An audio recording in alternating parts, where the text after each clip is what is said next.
کبھی کبھی تو میں خود حیران ہو جاتا ہوں جب شہروں میں بڑے بڑے آفیسرز کو دیکھتا ہوں جو قادیانی ہوتے ہیں کہ باپ بھی کالا ہے، ماں بھی سیاہ کالی ہے، بیٹی کس طرح اور بیٹا کس طرح چٹے پیدا ہو گئے، تب جا کے سمجھ آتا ہے ان کے پیچھے سلسلہ کوئی اور ہے۔ دوسری بات، ڈاکٹر لیاقت نیازی صاحب ایک اچھے سیکریٹری تھے پنجاب گورنمنٹ کے، انہوں نے اپنی کتاب میں اور اوورال انہوں نے ایک بات لکھی ہے کہ ربوہ میں یہ ایئرپورٹ بنانے لگے ہیں اور ڈائریکٹلی یا انڈائریکٹلی اب ان کا رابطہ شروع ہو جانا ہے اسرائیل کے ساتھ اور امریکہ کے ساتھ۔ اور یہ بھی آپ کو یاد ہوگا کہ مودی جب اسرائیل میں گیا تو اس کے جو صدر مملکت تھا اسرائیل کا، اس کے ساتھ صرف ایک ہی بندہ شیروانی اور جناح کیپ میں آ کے مودی کو ریسیو کر رہا تھا، وہ جماعت احمدیہ کا صدر تھا۔ تو وہ اسرائیل جو مسجد الاقصی اور بیت المقدس کو تباہ کرنے پہ تلا ہوا ہے، اس کے ساتھ اگر وہ کسی کو کھڑا ہونے کی اجازت دیتے تو صرف قادیانی جماعت کے یا قادیانی فتنے کے امیر کو یا خلیفے کو اجازت دیتا ہے۔ تو کیا اب بھی تم لوگوں کو کوئی سمجھنے کی ضرورت ہے کہ بھئی یہ کتنے بڑے دین کے یا ملت کے غدار ہیں؟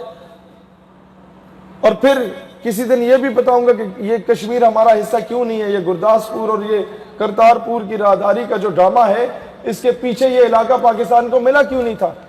یہ آکوپائیڈ کشمیر کے ایریاز پاکستان کو ٹچ ہونے تھے، کشمیر آزاد ہونا تھا، اس میں بھی یہ کون کون سے قادیانی گھسے ہوئے تھے جو کشمیر آج تک ہمارا حصہ نہیں بنا۔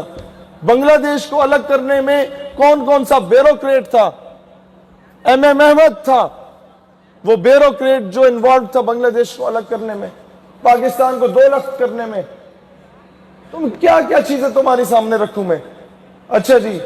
1 لاکھ روپے کی زمین 20 لاکھ میں خریدی گئی آپ کے یہ ربوے چناب نگر کے ایریا میں، اور یہ ابھی سرگودے تک یہ ساری صورتحال جاری ہے۔ اب بتاؤ نا، وہ تو طاقتور نہیں ہے بھائی جان، ہم بزدل اور بغیرت ہیں جو ہم لوگ زمینیں بیچ رہے ہیں اپنے۔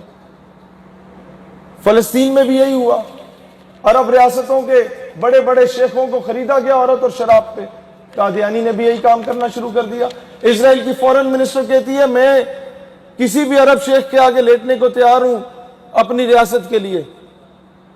قادیانی بھی یہی کام کر رہے ہیں۔ ان کے بڑے بڑے مربی جو ہیں ان کو کوئی مسئلہ ہی نہیں ہے اپنی بیٹیاں پیش کرنے کے لیے، لیکن مسئلہ یہ ہے کہ تم لوگوں کو بھی دنیا میں صرف وہی 3rd کلاس عورتیں ہی ملی تھی۔ سوال یہ ہے کہ موقع دیتے ہو تو وہ لوگ آپ کے بیچ میں گھستے ہیں۔ یہاں پر ایک جوان مسلمان ہوئے، ان کا نام ہے فہد نعمان، اس نے کہا بیان آیا کہ جی ربوہ دوسری ہیرا منڈی ہے،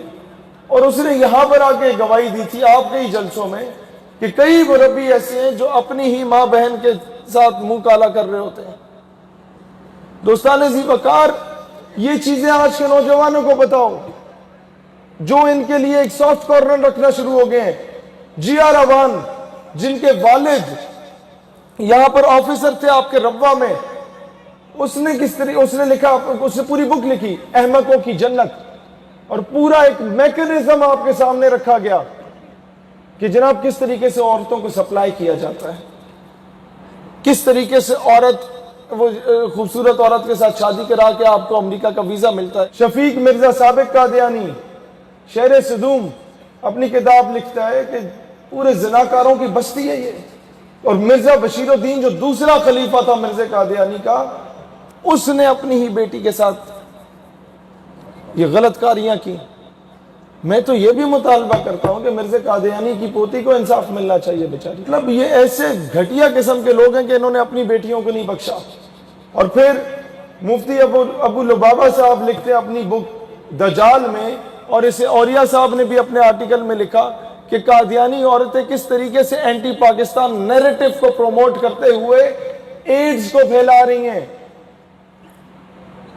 اب ایک بندہ بیچارہ 40,000 میں رات گزارنے جاتا ہے، اس کو مفت میں ایک عورت مل رہی ہے، ظاہری سی بات ہے اس طرح کا کوئی 3rd کلاس آدمی اسے تو مفت میں مل رہی ہے، وہ تو اپنی قسمت آزمائی کرے گا۔